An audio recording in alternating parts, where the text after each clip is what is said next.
Halo semuanya, kembali lagi bersama saya Daryasa. Pada video ini melanjutkan cerita Hunter terlembah yang menjadi terkuat. Nah, langsung kita mulai ke ceritanya.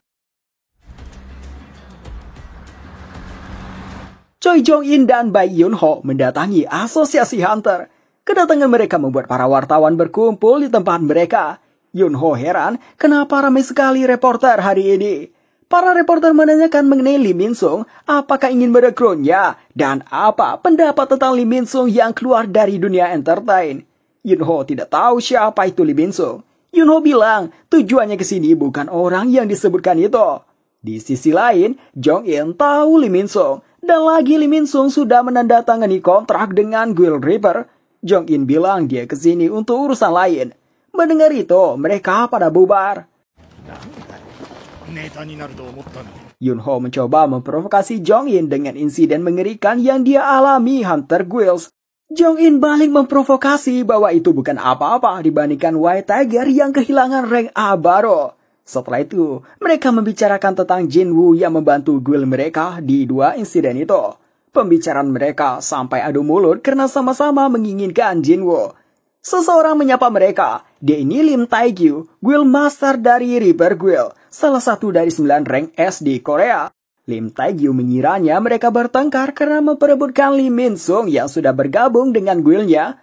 Jong-in dan Yoon-ho tambah dibuat kesal.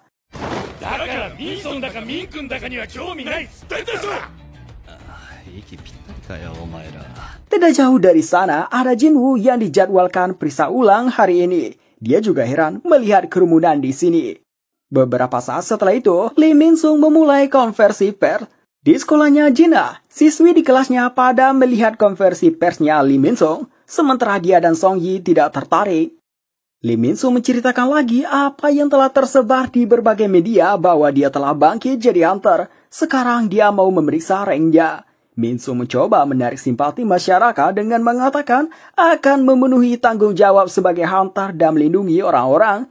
Para reporter banyak melontarkan pertanyaan, termasuk menanyakan apakah akan tetap menjadi hunter dan meninggalkan dunia entertain jika mendapat rank E.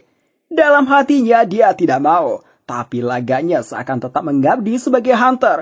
Mengatakan apapun rank yang dia dapat, dia akan berkorban untuk menghadapi monster. Dia bisa acting begini karena sudah tahu hasil pemeriksaan ranknya yang mana dia mendapat rank A. Selain itu, dia telah membuat kontrak dengan Guild Reaper selama 2 tahun.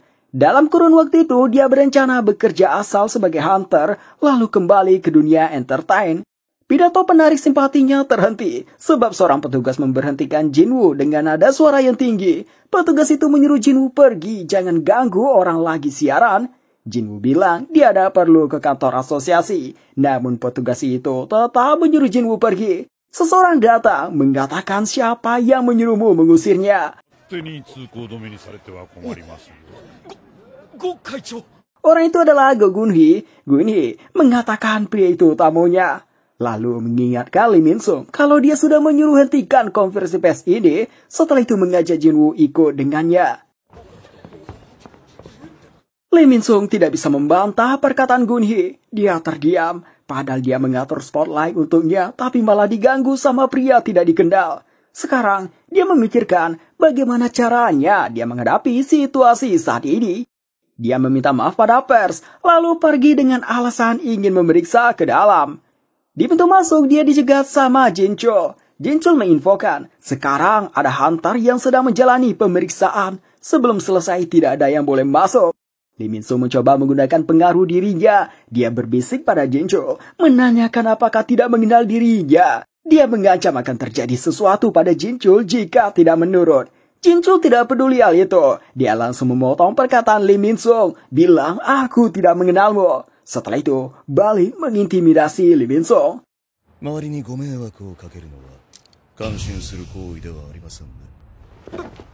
Sementara itu di dalam, Yoon-ho dan Jong-in telah menunggu. Dia memberikan penghormatan pada Gun-hee. Gun-hee menceritakan pada Jin-woo bahwa mereka berdua telah menunggu sekitar 1 jam yang lalu. Mereka penasaran dengan kekuatan rank S yang baru. Jin-woo dibawa ke ruang pelatihan. Di sana dia akan diuji kelayakan sebagai hunter sebelum melakukan pemeriksaan ulang. Penguji menanyakan kemampuan seperti apa yang bisa digunakan. Jinwoo menunjukkan pemanggilan tapi hanya satu. Walau hanya satu, si penguji tampak terkejut. Guni tidak bisa ditipu begitu saja. Lagian dia juga sudah menerima laporan dari Jinchul mengenai kekuatan Jinwoo. Jinwoo jadi tidak bisa berbohong lagi. Sudah banyak saksi mata yang melihat kekuatannya. Jinwoo pun menunjukkan kekuatannya.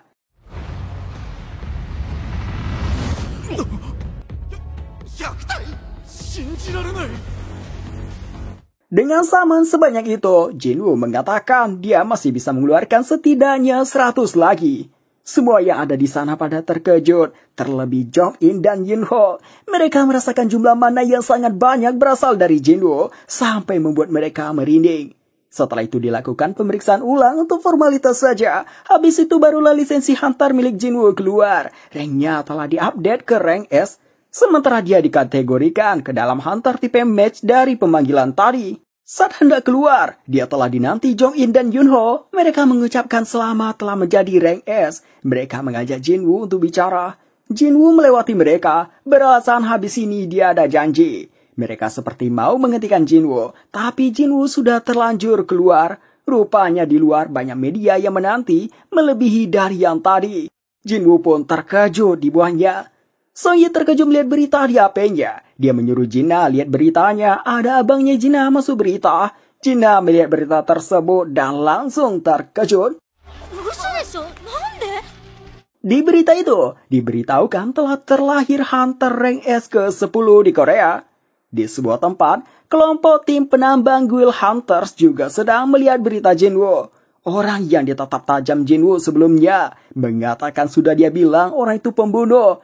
Dia mengiranya Jinwoo masuk berita karena membunuh orang. Setelah dia lihat isi beritanya, barulah dia tercengang. Di tempat lainnya, Li Jui juga menonton berita. Dia seorang hunter baik hati yang perhatian pada Jinwoo dikala Jinwoo masih menjadi hunter terlembah. Li Jui tentunya terkejut melihatnya, namun dia tersenyum setelahnya. Pak Jiul juga melihat berita itu di dojo miliknya. Beritanya telah menyebar ke berbagai tempat. Soalnya ini kemunculan Hunter rank S setelah 2 tahun lalu ada Hunter Chain. Di lain sisi, Lee Min-sung telah kehilangan semua media. Rencana menarik perhatian publik jadi gagal. Jinho bertemu ayahnya. Jinho meminta maaf karena gagal membuat Jinwoo bergabung dengan Guild Eugene. Jinho memberitahu Hunter Sung Jinwoo ingin membuat guild sendiri dan mengajaknya bergabung sebagai wakil Guild Master. Ayahnya tampak marah padanya sebab awalnya rencana membuat Guild Eugene ingin dia serahkan pada Jinsung kakaknya Jinho. Dikala itu Jinho ingin menyerahkan itu padanya, tapi sekarang tiba-tiba ingin melepaskannya begitu saja. Dana pun juga sudah banyak dihabiskan. Jinho meminta maaf lagi, dia telah menetapkan hatinya untuk ikut dengan Jinwoo.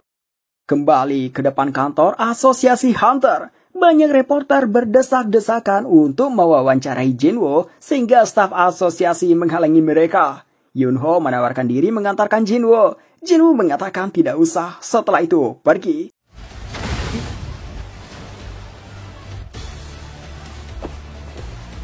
Jong-in tercengang, bisa-bisanya Hunter tipe match bergerak seperti itu. Di lain sisi, Yunho begitu terkejut, saking cepatnya pergerakan Jinwoo membuat matanya tidak bisa mengikutinya. Dia sadar Jinwoo kuat sewaktu bertemu dulu, tapi sekarang jauh lebih kuat dari itu. Hal ini membuatnya heran. Sesaat dia berpikir, apa jangan-jangan Jinwoo adalah Hunter yang bisa terus berkembang? Jinwoo pergi ke toko penjual artefak. Dia ingin membeli yang tahan api. Staf di sana menunjukkan sebuah jubah dan cincin. Stafnya bilang harganya terjangkau, tapi itu masih kemahalan buat Jinwoo. Jinwoo pun menawar harganya. Sebenarnya harganya tidak bisa ditawar, tapi dia membuat tantangan. Jika bisa pecahkan kaca pelindung ini, akan dia kasih gratis. Kaca ini dijelaskan kaca yang diperkuat sihir khusus. Seorang hunter rank A pun tidak akan bisa merusaknya.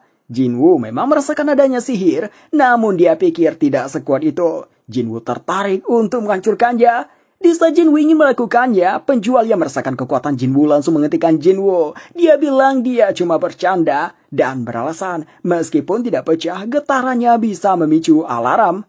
Jinwoo kemudian melihat Daejer yang dipandu sama staf lainnya. Staf yang tadi terheran melihat kacanya sedikit pecah, padahal tidak ada disentuh. Dia jadi beranggap, jangan-jangan ini karena orang tadi. Jinwoo menanyakan harga salah satu Dager, lagi-lagi harganya sangat mahal. Padahal Dager ini cuma selevel sama Dager rasa kafang. Jinwoo diam-diam mengeluarkan Dager biasa yang dijual di shop miliknya, menanyakan berapa harganya. Setelah dicek, tidak disangka harganya minimal bisa mencapai ratusan juta. 1億280万ゴールドで買ったものが Melihat item biasa dari shop yang dijual begitu besar di toko nyata, Jinwoo jadi tidak perlu menjual Orb of Arise untuk artefak yang dia inginkan. Jinwoo izin ke toilet, padahal mau mengambil item dari shop. Besoknya, Jina mengintip keadaan di luar. Soalnya setelah berita mengenai kakaknya di depan apartemen dipenuhi wartawan, melihat tidak ada orang lagi, Jina merasa lega. Dia bisa ke sekolah dengan tenang. Jinwoo datang, mengatakan media massa telah diurus sama asosiasi. Jina pun protes padanya.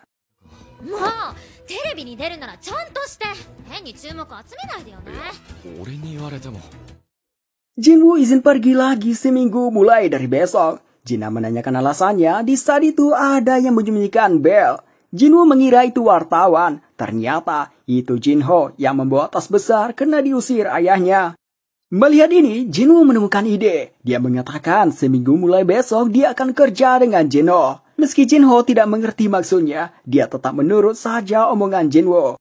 Malamnya, Jinwoo melihat adiknya. Karena situasi sekarang, Jinwoo memerintahkan salah satu dari penjaga tas menjaga adiknya. Jinwoo juga memperkuat keamanan sekitar dengan memerintahkan beberapa prajurit bayangan biasa. Keesokan harinya, Jinwoo pergi ke dungeon Demon Castle menggunakan jubah dan cincin yang direkomendasikan sebelumnya. Cincinnya elemen air dan jubahnya elemen angin membuatnya tidak merasakan panas. Quest diperbarui untuk harian mengumpulkan Demon Soul, sedangkan syarat menyelesaikannya adalah mengalahkan Demon Monarch atau Raja Iblis yang namanya Baran. Jinwoo langsung ke lantai 76. Di sana terlihat iblis raksasa yang lebih tinggi dari gedung. Teriakannya menghancurkan kaca di sekitar. Jinwoo ingin mencoba sesuatu. Dia memanggil tas, memberikannya Orb of Arise.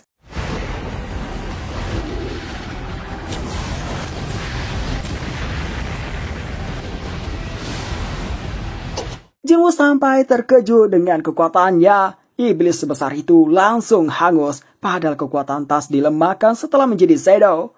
Dengan ini, Jinwoo jadi berpikir-pikir dulu sebelum memakai ini. Berpindah ke sebuah rumah sakit. Di sana ayahnya Jinho dirawat setelah sebelumnya tiba-tiba pingsan selama 2 hari. Dokter di sana mengatakan ini adalah indikasi tidur abadi. Tidur yang tidak bisa bangun lagi. Hal ini dapat terjadi pada orang dengan ketahanan sihir rendah yang terpapar energi sihir dalam waktu yang lama. Ayah Jinho teringat kalau dia sering bersama Jinho, tapi dia tidak menyalahkan hal itu. Dia sadar, dunia semakin berkembang akan semakin banyak orang yang bangkit jadi hantar yang memancarkan energi sihir. Dia beranggap akan dieliminasi oleh dunia ini. Di sebuah pulau, ada 2 hantar yang lagi patroli. Di jalan di depan mereka terlihat suatu sosok yang ternyata itu monster semut. Balik ke Jinwoo, dia membagi pasukannya jadi 6, berpencar melakukan penyerangan dan mencari gulungan izin masuk lantai berikutnya. Atas hal itu, hanya duduk saja dia terus naik level. Sebagai gantinya, dia meminum potion pemulih mana. Ini sudah 2 hari sejak dia memasuki lantai 80, tapi masih belum menemukan izin masuk. Jinwoo memikirkan apa masalahnya. Tiba-tiba, mananya berkurang drastis yang berarti pasukannya dihancurkan. Pasukan yang dihancurkan itu adalah tim High Or A. Karena itu Jinwoo pergi memeriksanya. Setelah itu, giliran tim High Or B yang dihancurkan. Bisa mengalahkan High Or, Jinwoo menganggap musuh ini cukup kuat. Tapi Jinwoo menemukan ada yang janggal. Dia membuat posisi pasukan dengan dia sebagai pusatnya. Di sebelah tim High Or A ada tim Tas. Tapi musuh menyerang tim High Or B yang lokasinya berada jauh. Jinwoo berpikir musuhnya sengaja menargetkan yang bisa mereka kalahkan. Berarti musuhnya pintar menilai kekuatan lawan. Atas dasar itu, Jinwoo tahu target selanjutnya yaitu tim tank. Dan benar, musuh itu sudah berada di lokasi tim tank. Mereka ada berempat, satunya iblis bangsawan dengan 3 kesatrianya. 3 kesatria itu menghabisi tim tank.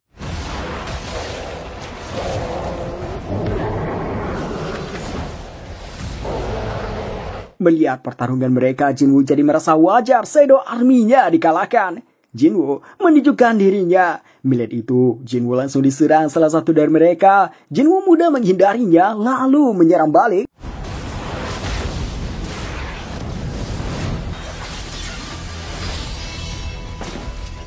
Melihat itu, si iblis bangsawan gemetar ketakutan. Dia mundur-mundur di saat Jinwoo mendekatinya. Jinwoo sekarang paham, monster ternyata punya rasa takut. Si iblis bangsawan mencoba menyerang, Jinwoo menghindari semuanya yang dia akhiri dengan mencekik rang si iblis dan menusuk ke arah lehernya.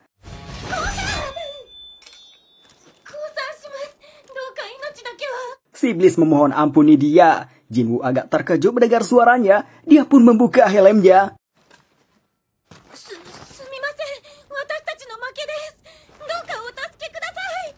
Benar dugaan Jinwoo, di balik helm itu adalah seorang wanita. Sekali lagi dia meminta ampun. Jinwoo mengatakan, setelah menghabisi pasukanku, kau meminta ampun. Dia bilang sangat menyesal, tapi harus melindungi area ini dari pasukan yang mengamuk membantai iblis. Soal kesatrianya yang telah dibunuh, dia bilang itu tugas mereka melindungi masternya. Asalkan dirinya baik-baik saja, mereka pasti senang. Jinwoo menghela nafas dengan sifat cewek iblis ini. Ini pertama kalinya Jinwoo melihat iblis egois ini.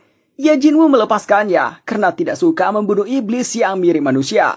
Jinwoo pergi meninggalkannya. Di saat itu, si iblis melihat ada kesempatan. Dia pun menyerang diam-diam dari belakang.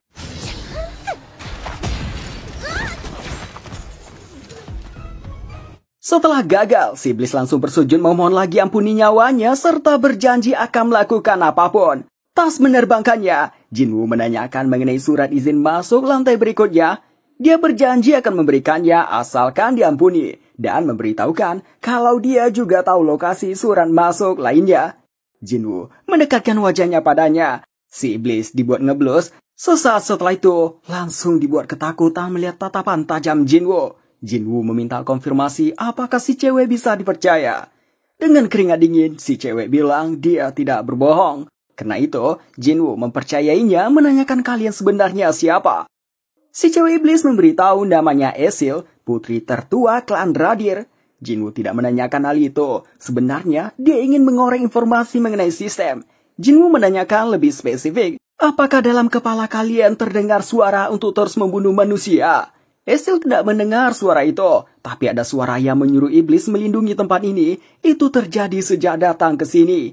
Mendengar itu, Jinwoo langsung menanyakan, sebelumnya kamu di mana? Esil menjawab dunia iblis, tapi suatu hari tersadar, tiba-tiba sudah berada di sini. Jinwoo melanjutkan menanyakan apa yang kalian lakukan di dunia iblis.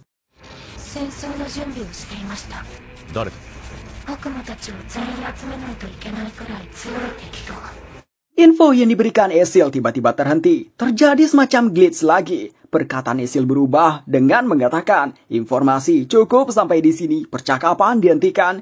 Jinwoo menanyakan siapa musuh yang kuat itu. Esil mencoba mengingat dan memberitahukannya. Tiba-tiba dia seperti orang yang sakit dan berakhir pingsan. Jinwoo langsung menyambutnya. Dengan ini Jinwoo menyimpulkan, informasi hanya bisa sampai di sini. Sementara itu, asosiasi menggelar pertemuan terkait kerusakan dan pembantaian yang diakibatkan oleh satu monster semut bersayap di sebuah pulau di Jepang.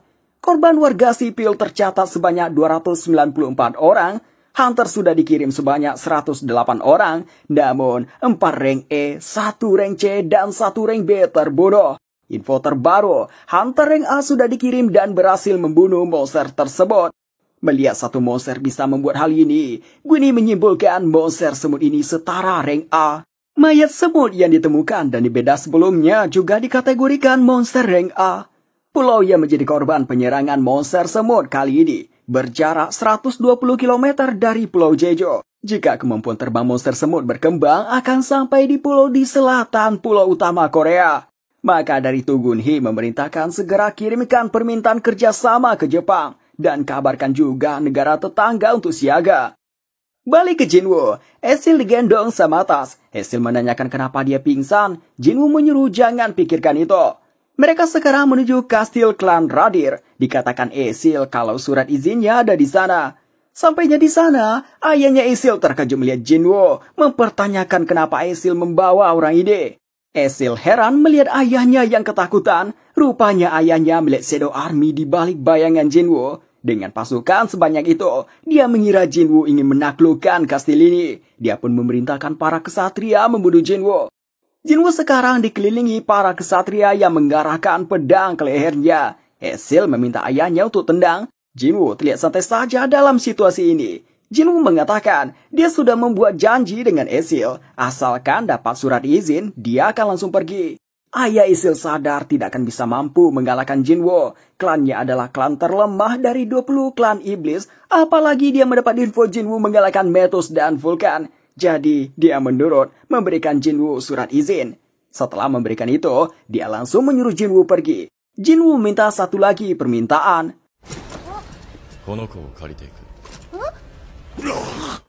Tujuannya untuk menjadi pemandunya, karena Ezil sebelumnya bilang tahu semua lokasi surat izin masuk. Sebenarnya si ayah ini keberatan, tapi setelah Jinwoo menjamin keselamatan Ezil, dia mengizinkannya.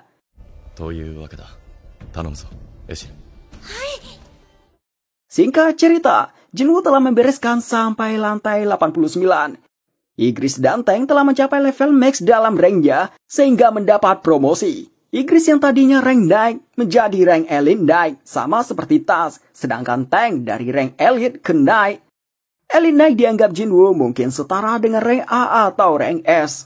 Dalam perjalanan ini, Ezil membawa barang untuk negosiasi dengan kepala klan untuk mendapatkan surat izin, tapi jadi percuma karena Jinwoo memilih membantai mereka. Namun untuk lantai 90 ke atas, Ezil sangat menyarankan pakai cara negosiasi. Karena dari lantai 90 dikuasai oleh bangsawan kelas atas yang kekuatannya jauh lebih kuat dari yang dilawan sebelumnya.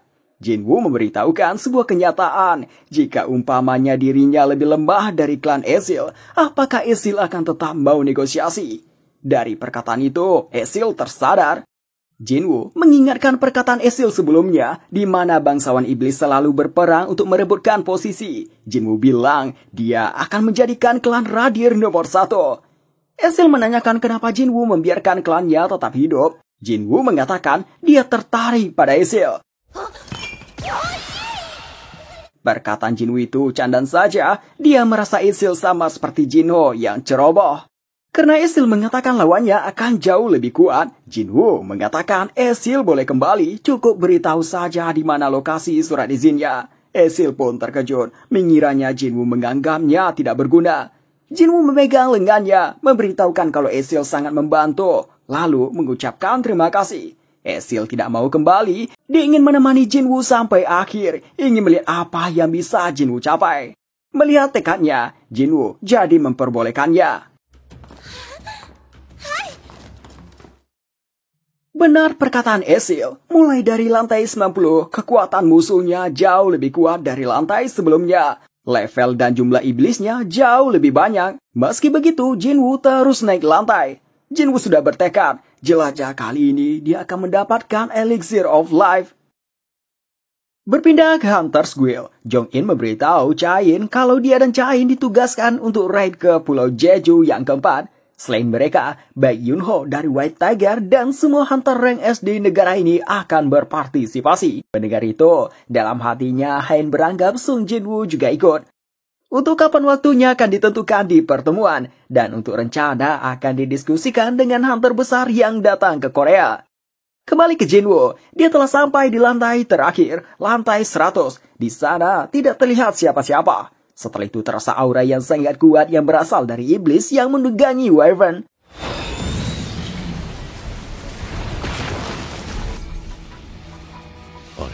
Iblis ini adalah penguasa seluruh iblis, sang raja iblis Baran. Aura kuat yang dia pancarkan sampai membuat Jinwoo ragu bisa menang melawannya, sementara Ezil dibuat merinding setengah mati. Jinwoo terlebih dahulu ingin menghabisi yang membuatnya repot, si Wyvern yang namanya Kai Selin.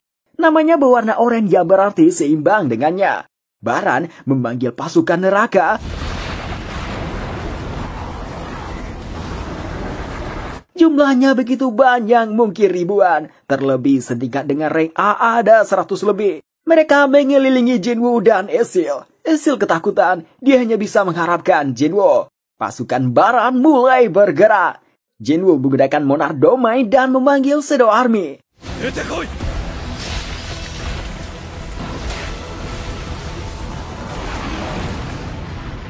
Cecil kagum dengan kekuatan Jinwoo, tapi karena lawannya Raja Iblis yang berarti rajanya, sementara Jinwoo adalah penjajah yang harus dilenyapkan, membuat Cecil jadi ragu memihak pada siapa. Baran menggunakan sihir yang kuat.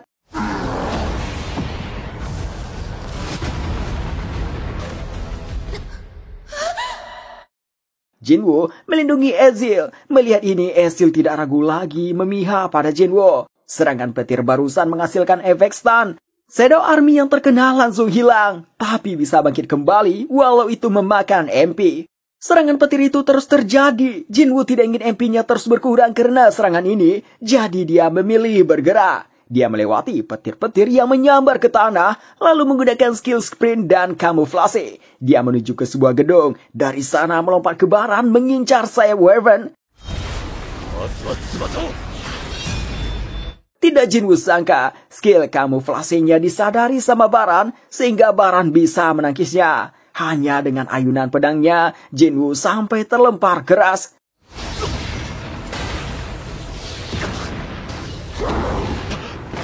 Petir dari mulutnya terus mengejar Jinwoo. Petir itu sangat cepat, hampir mengenai Jinwoo. Jinwoo membuat strategi dengan Igris dan Tas. Tembakan api dari Tas yang diperkuat Orb of Arise mampu mengalahkan petir Baran. Api itu terus melaju ke Baran. Di saat Baran mau menghindar, Igris muncul dari balik api itu memotong leher Wyvern. Baran ikut jatuh dengan Wyvern-nya. Jinwoo mengarahkan dagger pada Baran, mengatakan dia lelah melihat ke atas. Berpindah ke kantor asosiasi Korea, diadakan pertemuan terkait raid Pulau Jeju dengan guild besar dari negara lain. Guild itu bernama Drawsword. Guild masternya bernama Goto Ryuji. Dia bersama dengan penerjemahannya yang bernama Hanekawa, seorang hunter juga. Drawsword sendiri adalah guild terbesar di Jepang dengan memiliki 11 hunter rank S. Mereka guild terbesar kedua di Asia setelah guild Cina. Melihat dari aura luar biasa yang dipancarkan Goto Ryuji, Gunhee meyakini Goto Ryuji bukan manusia biasa. Hanekawa menyampaikan perkataan Ryuji yang berterima kasih telah menerima usulan kerjasama dan tim gabungan. Iye, 最初に協力要請を出したのはこちらの方。ご賛同感謝いたします。 Hanekawa memulai presentasi. Berdasarkan temuan yang telah diberikan ke pihaknya, ada banyak hal yang dipahami. Di antaranya ada 2 hal penting terkait operasi ini. Pertama, batas umur. Semut tumbuh cepat setelah menetas. Jadi jika ratunya dikalahkan, sisanya akan punah dalam setahun. Kedua, pola perilaku semut. Dari catatan 3 raid ke Pulau Jeju sebelumnya, monster semut lebih tertarik pada musuh yang punya sihir yang kuat. Berdasarkan kebiasaan semut itu, akan bisa dipakai dalam strategi. Dalam operasi ini, Drawsword akan mengirim 10 dari 11 hunter rank S termasuk Goto Ryuji. 11人中10名 Goto Ryuji mengatakan strateginya. Kelompoknya akan menjadi umpan memancing perhatian semuanya. Selagi itu hunter Korea Selatan menggunakan kesempatan itu untuk mengalahkan ratunya. Goto Ryuji bilang berdasarkan simulasi AI, taktik ini memiliki peluang sukses terbesar. Dari 10 rank S yang melakukan pancingan, Gunhee merasa ribuan monster semutnya pasti akan terpancing, sedangkan di sarang hanya akan tinggal ratu semut dan beberapa penjaga. Gunhee menerima usulan itu dan mengajak diskusikan lebih detail. Balik ke Jinwoo, dia dan Shadow Army-nya masih bertarung dengan Baran, mananya terus berkurang dan dia tidak sempat meminum potion. Baran melakukan tembakan petir lagi. Tas mencoba menahan menggunakan protection. Di saat itu Igris dan Iron menyerang Baran, tapi mereka bertigalah yang dihabisi.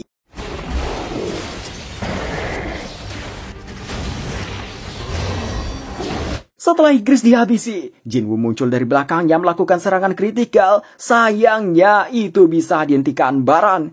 Jinwoo terkejut, padahal itu serangan tiba-tiba. Kepala Jinwoo dicengkram dan diangkat. Baran berniat mengakhiri Jinwoo. Pedangnya ditahan sama Tas. Di saat perhatian Baran teralihkan, Jinwoo menusuk tangan Baran dengan 2 dijernya. Ketika Baran melihat ke arah itu, giliran Igris yang menusuk tangan Baran yang satunya lagi. Tas kemudian menahan pergerakan Baran. Begitu juga dengan Igris dan Iron. Baran melepaskan energi sihir yang kuat dari tubuhnya.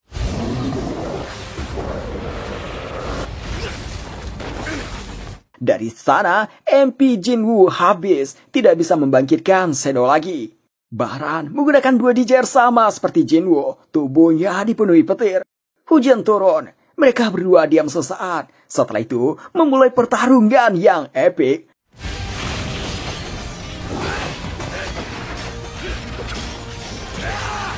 Pertarungan itu berlangsung sengit dan cukup lama sampai akhirnya tebasan Baran mengempaskan kedua dijer Jinwoo. Baran melepaskan tebasan secara vertikal. Setelah itu, Jinwoo pun menahan kedua tangan Baran. Jinwoo sangat kesusahan menahan kekuatan Baran. Gawatnya, di saat ini Baran akan mengeluarkan semburan petir dari mulutnya. Jinwoo merasa gawat tidak bisa dia hindari. Tiba-tiba Esil melemparkan belati ke kepala Baran sehingga serangan itu terhenti. Esil baru sadar tindakannya. Dia kembali takut, apalagi di saat Baran menatapnya. Mengambil kesempatan itu, Jinwoo menggunakan ruler hand ditambah stat strength yang tinggi, membuatnya bisa mencabut lengan Baran. Setelah itu melepaskan pukulan kuat ke dagu Baran yang di mulutnya sedang menyiapkan serangan petir.